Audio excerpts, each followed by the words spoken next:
Hello everyone, welcome to a new chapter. Chapter name is Anatomy of Flowering Plants. Anatomy of Flowering Plants. Previous section we discussed morphology of flowering plants. Morphology means the physical appearance, how they looks like, okay, the features. Here we are discussing the internal structure. So the branch of biology which deals with the study of internal structure of a plant, that is known as anatomy. The internal structure of a plant, that is known as anatomy. Okay, the plant body is made up of different types of cells and tissues. Okay, cells are the basic structural and functional unit that we know. Okay, cells unite to form the tissues. So tissues are group of similar or dissimilar cells. Tissues are group of similar or dissimilar cells having common origin and performing common function. Tissues are a group of similar or dissimilar cells. Okay, that originate from a common origin and performing a common function. So the tissues which present in the plant is classified mainly into two types. That is meristematic tissue and the permanent tissue. Meristematic tissue and the permanent tissue. Actually this portion is a continuation of our 9th standard chapter. Meristematic tissue and the permanent tissue.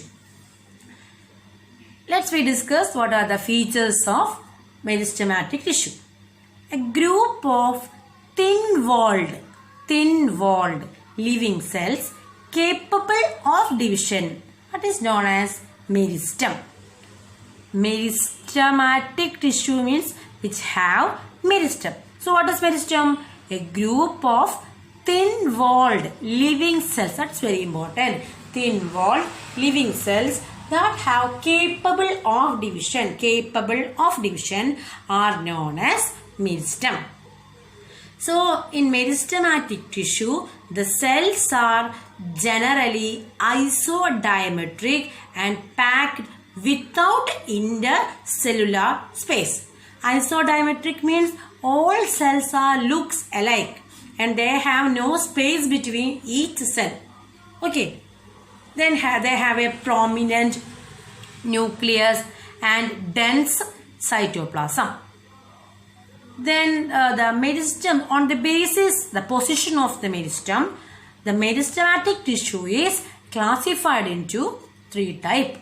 Apical meristem, intercalary meristem and the lateral meristem. Apical meristem, intercalary meristem and lateral meristem. Okay, so what is meristem?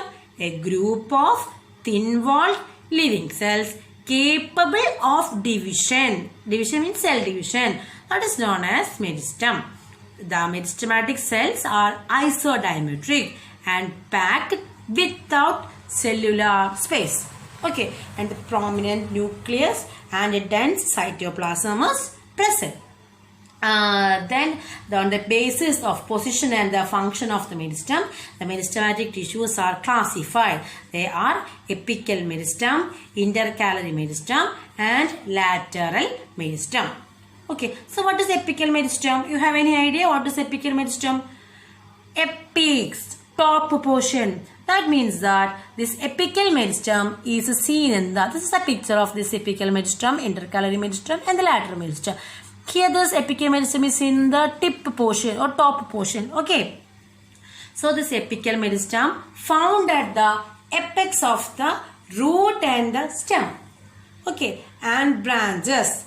Apical meristem seen on the root or the tip portion or apex portion of the root, stem and branches. It's seen in the apex portion. That's why its function is increase the length of the plant body. The meristem which helps in the formation of primary tissues. Okay. So when the plant is increasing in length because of the apical meristem. The next meristem is intercalary meristem. So here the intercalary, this portion is the intercalary meristem. So it is the detached apical meristem found at the base of the internode. Found at the base of the internode. Okay, and also it's seen in the leaf sheath of monocot plant. Leaf sheath of monocot plant. It helps to increase the length of the internodes. Length of the internodes, and also to regenerate parts removed by grazing herbivores. So first one we discuss apical meristem. The next one we discuss intercalary meristem. Intercalary meristem means it is the detached apical meristem found at the base of the internode and also the leaf sheath of the monocot. Monocot means grasses. Okay, it helps in increases the length of the internode and also it helps to regenerate. Regenerate എന്ന് പറഞ്ഞാൽ വീണ്ടും ഉണ്ടാവുക. Regenerate parts removed by the grazing herbivores. Okay, ഒരു ആടൊക്കെ വന്ന് വലിച്ചു കഴിഞ്ഞാലോ വീണ്ടും വീണ്ടും പോർഷൻസ് ഫോം ചെയ്യണമെങ്കിൽ അതിന് ഹെൽപ്പ് ചെയ്യുന്നത് intercalary meristem. Function of apical meristem increase the length of the plant. Function of this intercalary meristem increases the length of the internode and also it helps in the regenerate the parts removed by the grazing herbivores.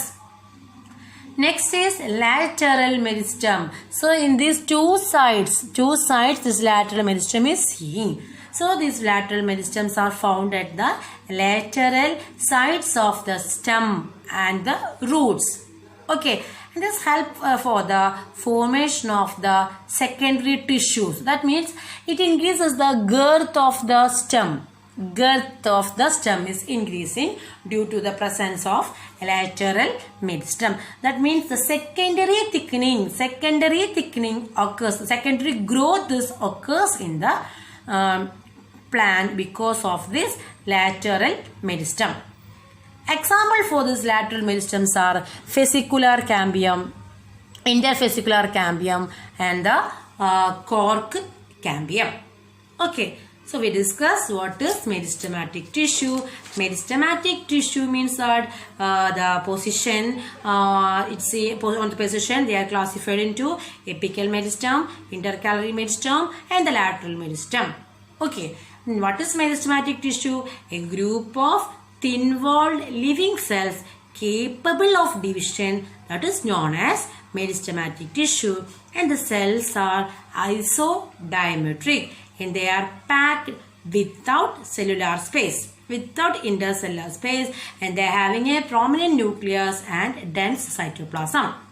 On the position they are classified into apical meristem, intercalary meristem and the lateral meristem. Apical meristem means they are seen in the apex portion of the root, stem and the branches. It increases the length of the plant body. Okay, then the intercalary meristem is seen on the base of the internode and also the leaf sheath of the monocot plant. So it helps to increase the length of the internode and also increases the regenerate the parts removed by the grazing herbivores. Next we discuss lateral meristem. So these lateral meristems are found at the lateral sides of the stem and roots. Okay, fascicular cambium, interfascicular cambium, cork cambium, that are example for the lateral meristem. Next we are discussing what is fascicular and interfascicular. So here I am not written the name interfascicular and fascicular. Okay, so the lateral meristem help to increase the thickness or the girth of a plant. Then based on the origin, the meristematic tissues are classified into primary meristem and the secondary meristem. Primary means what? First forming. Okay, so primary meristem, it is the meristem that originates from the promeristem. Okay, so promeristem means meristem forming cells are known as promeristem. So the first forming meristem is known as primary meristem. Example for this primary meristem is apical meristem. Secondary meristem means what? Secondary meristem that originates from the permanent tissue Two type of tissue is there, meristematic tissue and the permanent tissue. So a remodification or redifferentiation occurs in the permanent tissue and it forms the secondary meristem. Example for that is cork cambium and the fascicular cambium. They are responsible for the secondary growth. They are responsible for the secondary growth. So this is about introduction. Next we are discussing all the parts. Okay. So I hope all you can understand the introduction portion that we are discussed here. Clear it us. And the structure, this is the position of the meristem on based on their the classification based on their position. Apical meristem, intercalary meristem, and the lateral meristem.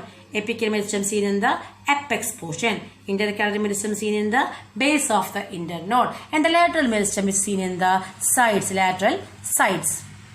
Okay.